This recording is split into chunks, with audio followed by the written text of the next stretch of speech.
Hi everyone, thanks for watching this YouTube video. Today I'll be talking about the 2021-2022 Marketing and Outreach for the Driftless Area Karst Trail. I'm Sabrina Fluegel. I'm a PhD student and instructor at the University of Minnesota's Department of Spanish and Portuguese Studies.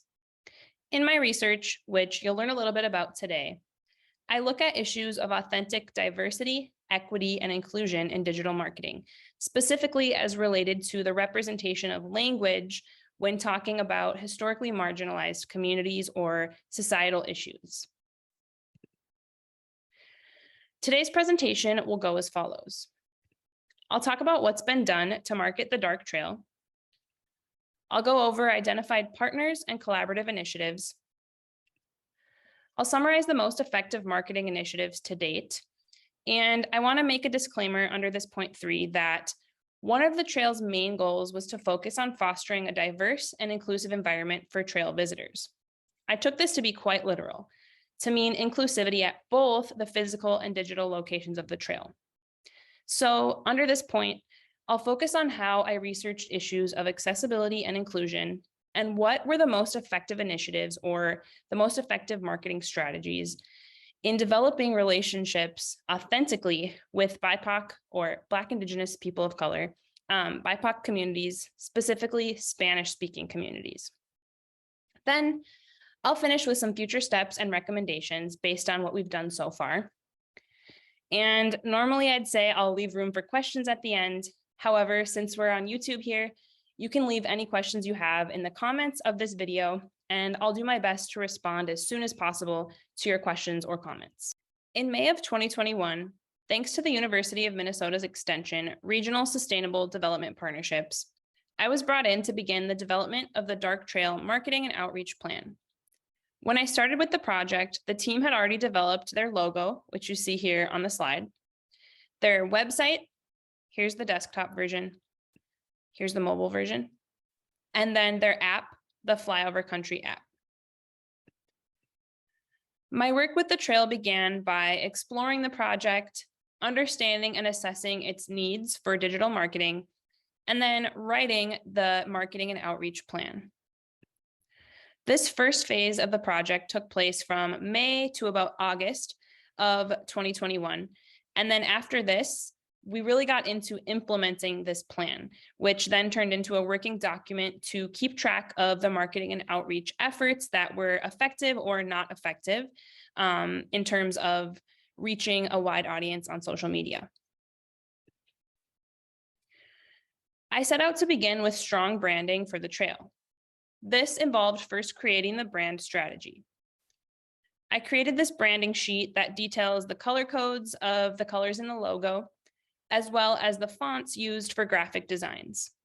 This is simply to keep a cohesive look to all of our graphic content to help viewers put an aesthetic to the dark trail as a brand. Then I used this brand strategy to begin our social media accounts. That is a Facebook page and an Instagram account that follows these colors, fonts, and stylistic things that you see here in the photos on the bottom. The next step was deciding on brand voice and then implementing strong brand messaging on social media. This started with a collaborative effort between the team to create a press release about the dark trail, which was then distributed through the National Speleological Society. This press release formed the base for our first marketing campaign, which was an introduction to the dark trail. Based on the press release, I created a YouTube video that introduced the project. I'll show you just a quick snip of this video, and if you want to watch all of it, you can find it on the Driftless Area Karst Trail YouTube page.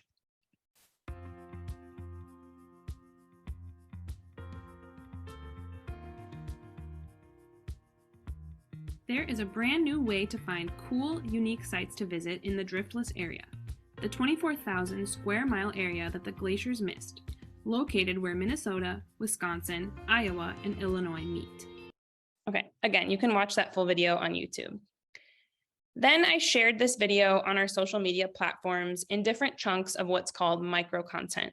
So you start with a large piece of content, which is then recycled for multiple future uses. I'll talk more about this and examples of this strategy in the future slides. The focus of this campaign was brand messaging and awareness, with the goal of beginning to increase follower count on Instagram and the like count and follower count on the Facebook page. In terms of the methods we've used, we've focused on digital and social media marketing for the most part. We implemented content marketing as our main strategy throughout the project.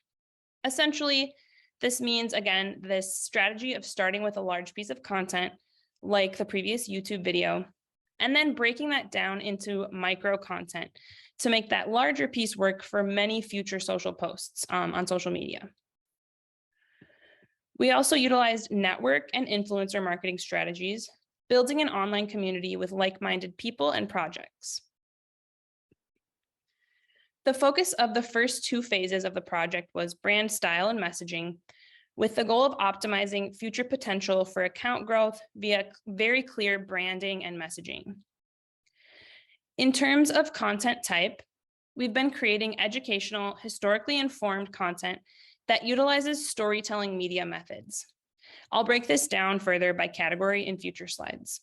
So I've mentioned this strategy of content marketing a couple of times.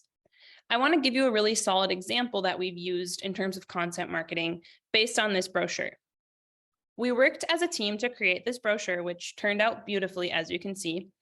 We had the help of a graphic designer to look over the formatting for graphic design, things like alignment, font styles, font size, things like that, and making sure it's in line with ADA standards. And then once it was finalized and approved, a couple of team members distributed the hard copy of this brochure to relevant locations of the Dark Trail. After the brochure was sent out, it was used to create smaller chunks of content for social media. So pay attention to how there's a couple of different things on these panels. Here we have along two panels, this big map.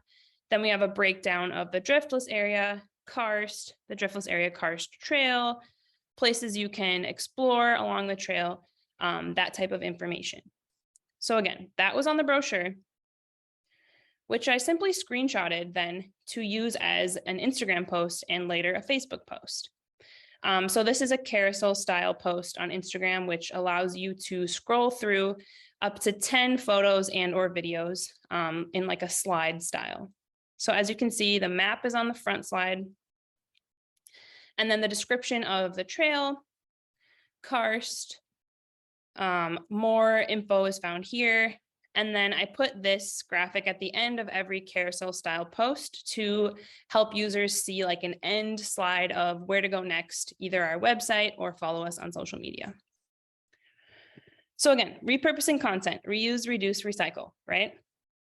Now let's talk about social media trends, because it's important to understand how these trends have shifted in order to understand how and why we've pivoted our social media marketing strategy in response to these trends.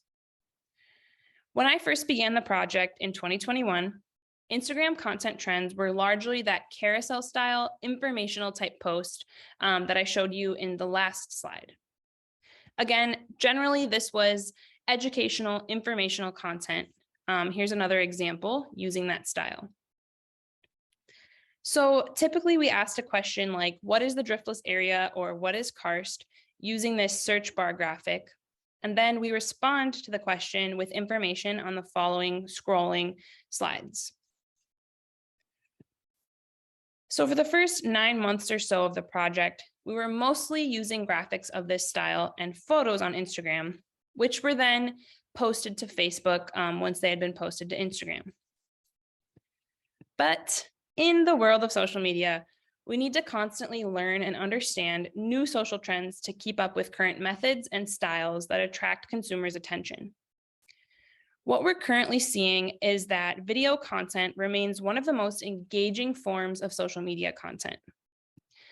It's predicted that by the end of 2022, 82% of all online content will be video content.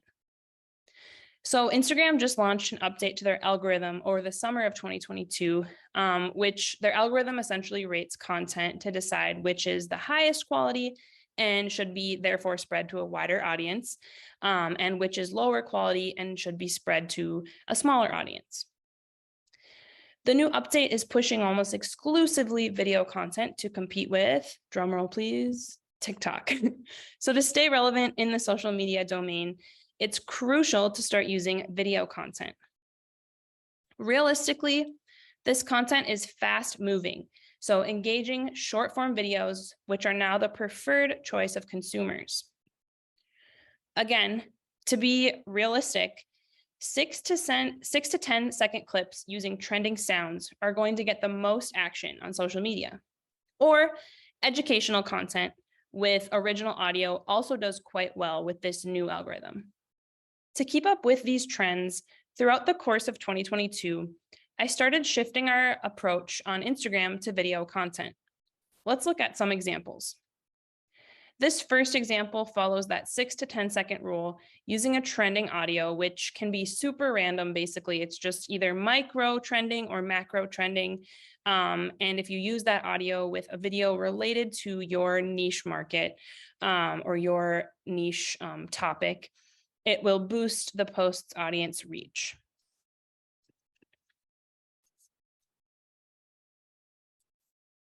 Is my happy place. So, nature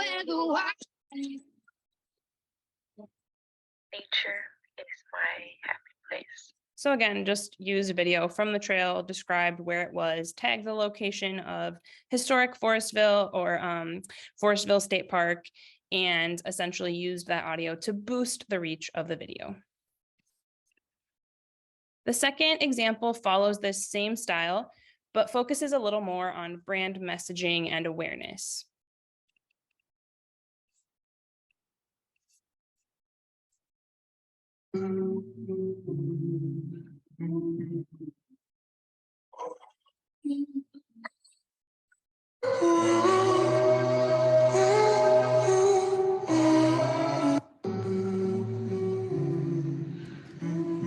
Okay, so again, another trending audio. And I wanted to show you how I then share reels to our Instagram story. So if you remember, that last example I showed you looked like this. Essentially, I use our brand colors in the background. It's a little complicated how I get that on there. So you can ask me about that in the comments if you don't know how to do it. But essentially, I use our brand background or brand colors in the background and then put the video on top of it by just simply sharing the reel to the story, adding some type of sticker that says new reel, something like that. And then the third example uses original audio, and it shows how valuable audiences find educational content and how original audios can actually go further than trending audios if they are educational. So this was Dawn speaking in Mystery Cave, just about what Mystery Cave is. So Mystery Cave developed about 300, well, the rock for Mystery Cave developed about 350, 450 million years ago. Okay, I'm not going to play all of that. Again, you can look on our Instagram at Driftless Area Karst Trail in order to watch all of those reels again if you want. So again, that educational content does really well. And essentially, we want to dedicate our posts to almost exclusively video content. So with that in mind, I've been recycling old posts into video content, taking those static photos or the carousel scrolling style into video content. So here's an old carousel post about historic Forestville. The caption isn't showing here, but it was a long caption about what is Forestville Mystery Cave State Park, what is historic Forestville.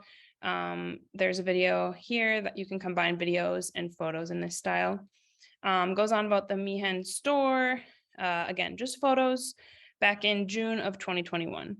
But now that's not really a trending style to use. So I took those same photos or some of those same photos, repurposed pieces of the caption, and made instead a reel.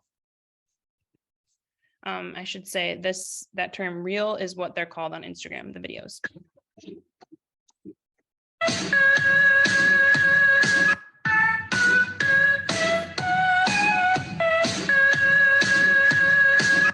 Okay, so again, trending audio, but a little bit more educational in terms of where people can go along the trail.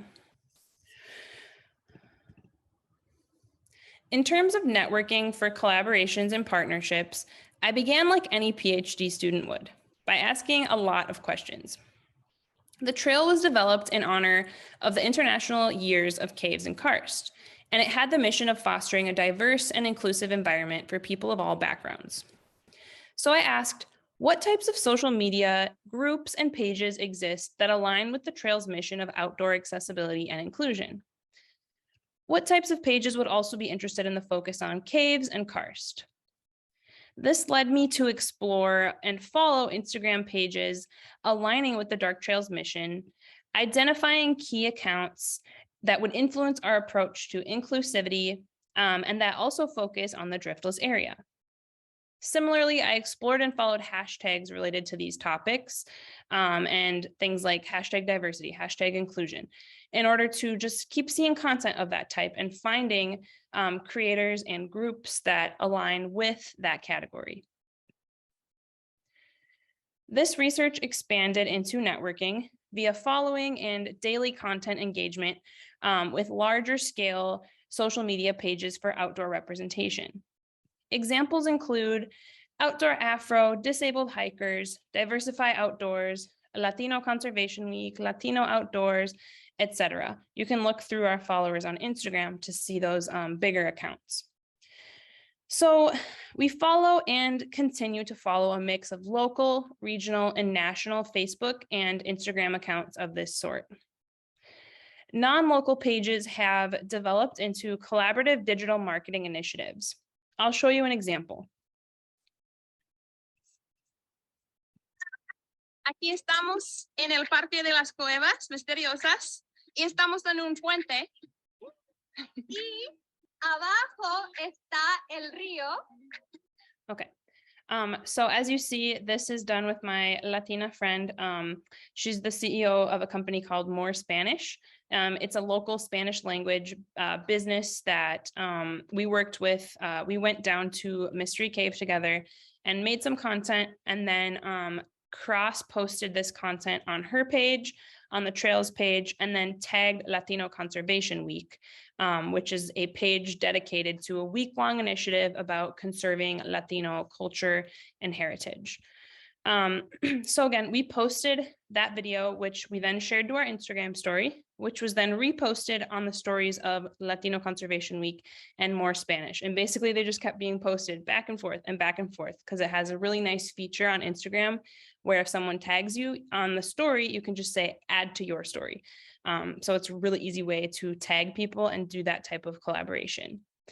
So this digital collaboration gave us new exposure to Spanish-speaking audiences. And if you paid attention, there was not any captions in English on that video, just to really foster a linguistically inclusive space for Spanish speakers in which their language is the majority and they don't have to go looking for the caption or go looking for a translation, but rather it's right there in front of them. And English speakers are the ones who might be switched in their position of the dominant language to the minority language.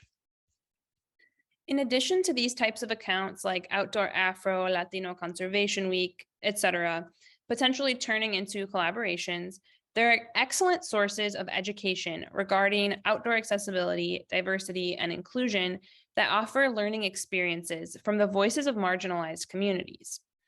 So I was constantly learning from and engaging with content from these types of accounts. For example, I share their content to our Instagram story, or I shared their content to our Instagram story on a weekly basis, like in this example. This is from Disabled Hikers. It says, "Pride exists because of BIPOC and disabled." And I took just a snip from their caption that says, "Pride must be intersectional and accessible." And then I tagged @Disabled Hikers. Again, a way to uplift the voices of marginalized communities. I learned about many issues of social equity through this content.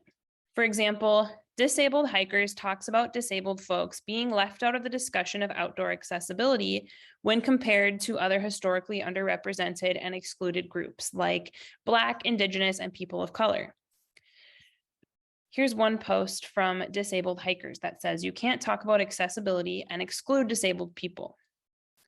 I learned that it's problematic for members outside of a group to speak on behalf of those members. So I was careful to stay within my own community, Black and Spanish speaking, when writing about issues of diversity and inclusion. This is because, according to disabled hikers, there are many national organizations, including the National Park Service, that talk about accessibility for disabled folks, but these messages aren't informed by the voices of disabled folks. So that's to say that if the trail wants to post about a location being wheelchair accessible, it needs to consult with someone in that community, compensating them for their time, telling us about their experience to make any types of conclusions in that regard. It's not enough to just post a photo of a disabled person and call a place accessible, but rather learn what accessibility means and really dive deep into that discussion in the caption of a post about accessibility. Further networking involved conversations with small-scale influencers, specifically those from marginalized communities. This included a Latinx fly fisherman who wants to remain anonymous for this presentation. Conversation with these types of folks have informed our diversity and inclusion initiatives.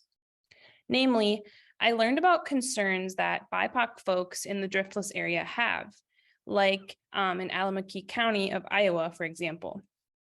The types of concerns I learned of include very real worries about discrimination, exclusion, and safety in these locations because of modern day hate groups that exist today, including neo-Nazis in the region.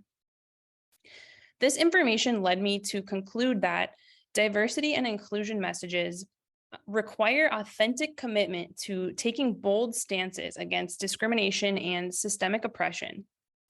Our posts demonstrate that when Spanish language content, for example, includes historically informed messaging about discrimination and representation, or lack thereof, in outdoor spaces, engagement from underrepresented communities is much higher than just saying like, Happy Latino Conservation Week, right? But rather talking about why is Latino representation important in historically mostly white spaces. Diversity and inclusion work can't be done without telling the historically controversial stories of outdoor BIPOC exclusion. We see in the data that when posts have these historically informed messages and these bold stances of allyship, the engagement is higher and more authentic. Here's one post that we shared to our story this was on the 4th of July. This was from the Intersectional Environmentalist. It reads, "There is no pride in genocide," which again, might be controversial to some Americans, but to Indigenous communities here, this is a very bold stance of allyship. Other partnerships and collaborations with not necessarily BIPOC communities, but just other entities in general include networking with businesses in the Driftless area. And when I say networking, I mean a lot of following, liking, commenting on social media to really just build that connection for potentially a later collaboration with entities like bed and breakfasts or lodging, food-related businesses, breweries and wineries, travel and tourism focused organizations like Visit Bluff Country, who wrote an article about us. Here's the article written by Charlene Corson Selby. And then Explore Minnesota Tourism also wrote an article about us. Here's a screenshot and the link is here. It's titled Cool Caves and More to Explore in Southeast Minnesota's Driftless Area by Amy Barrett. And then BuzzFeed's Bring Me did an Instagram post covering Southeast Minnesota, and we'll talk more about this later in the results. I'll show you quickly the video.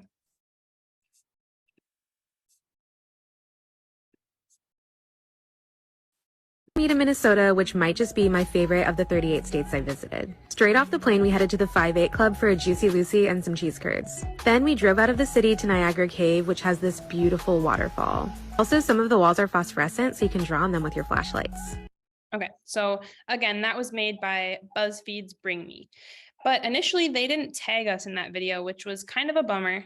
but we'll talk about how it actually ended up benefiting us later when it was reposted. Stay tuned.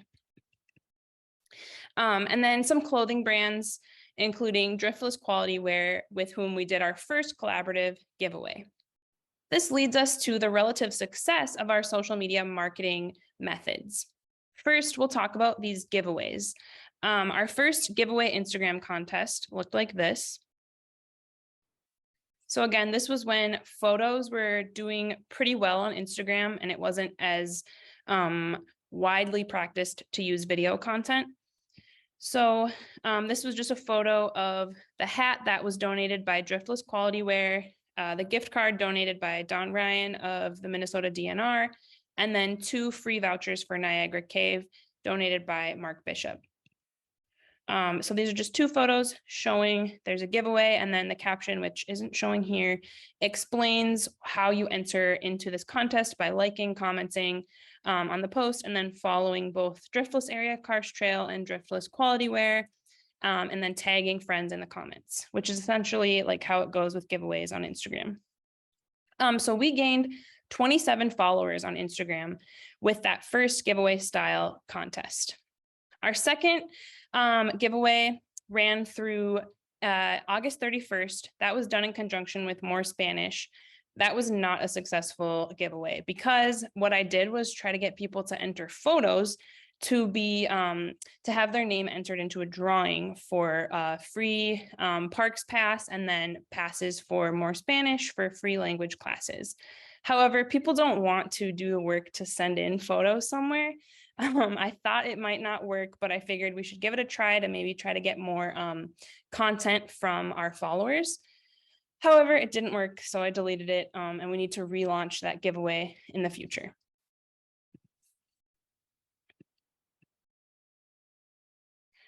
The most successful campaign ended up being that Bring Me post by BuzzFeed, because this post was reshared by Explore Minnesota Tourism on September 13th.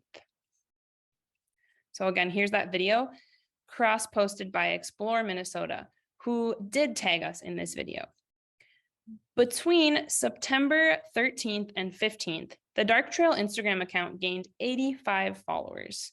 That's the most followers we've gotten in such a short time frame to date. As of September 15th, 2022, Instagram followers were 439, which it's grown since then. Facebook page likes were 259 likes and then 330 follows. And we can also break down the demographics relatively of our followers on both Facebook and Instagram by gender. We see we have more women than men following us on both platforms. And then the age range of our followers tends to lie in this 35 to 54 range on Facebook, and 25 to 54-ish on Instagram as well. And then we see that the cities of our followers are, not surprisingly, Driftless and surrounding cities like Rochester, La Crosse, Winona, etc. And it just breaks down from there in terms of what are the cities of our followers. So this leads me to our future steps and recommendations, which I have a lot of them, but I'm going to keep it short for this video. So I showed you our current audience demographics in the previous slide. And here I have the potential audience demographics, which you can find in the Facebook business suite of the Driftless Area Karst Trail. I suggest using the potential audience demographics to implement highly targeted marketing. So we see here that we have a potential to reach folks in New York, Houston, Chicago, San Antonio, which isn't surprising because we've been using a lot of Spanish language content, and we're seeing here the potential to reach cities who have a lot of Spanish speakers. So I suggest implementing that targeted marketing and then repeating the process of creating bilingual video content in the future with additional languages using the demographics of surrounding cities or surrounding communities to figure out, okay, what cities are likely to follow us and who speaks what languages there, targeting them via language use. Then bringing in more marginalized voices to influence our marketing initiatives. So again, I'm Black and Latina, so I was able to speak to BIPOC issues, but I wasn't able to speak to as many disability issues, for example. So perhaps bringing in somebody who uses a wheelchair to talk about, how our place is accessible or how could they be more accessible, things like that. And it's also it's not bad to reach out to people who are members of these communities, right? Because we want to have their voices heard and amplified, but they won't be amplified or heard if we don't first make that connection saying, hey, we want to learn from you. Then, of course, like we've talked about, adding signage to the trail locations and then bringing this into our digital media efforts. For example, collaborating with local influencers to take photos at various signage locations, and then tagging the Dark Trail on Instagram and Facebook with that signage in their photos.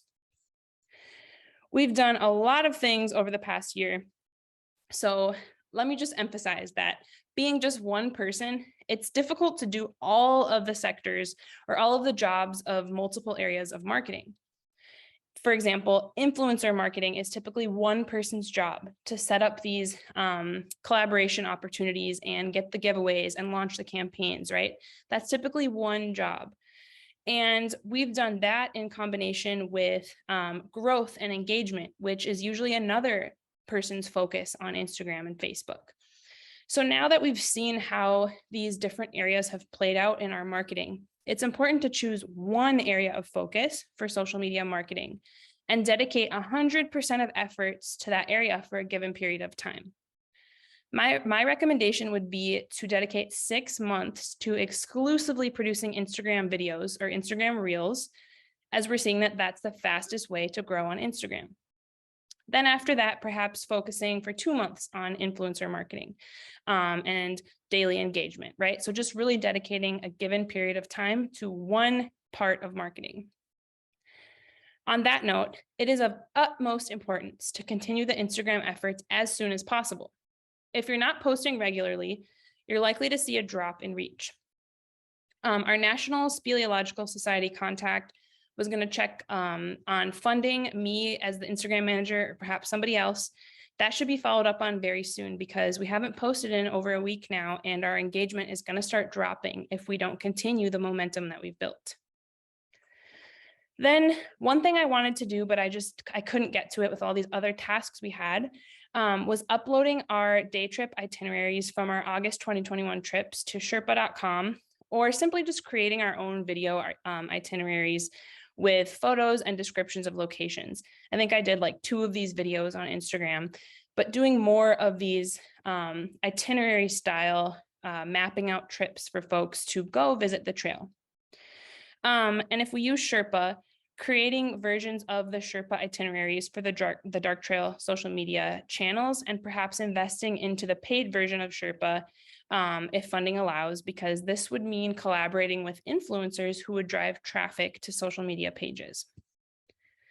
Finally, you should continue finding businesses for collaboration. Big Driftless, for example, is another quality wear store who expressed interest, but they had already been working on a giveaway at the time and wanted to save it for the future. So places like this should be followed up with for another giveaway opportunity. More recommendations can be found in the marketing and outreach summary document, which is found in the shared teams folder. That's all. Thank you so much for watching. And again, if you have questions, drop them in the comments and I will get back to you as soon as possible. It's been a pleasure working with you, and this has been such an awesome project. I hope we get to continue the momentum. Adios.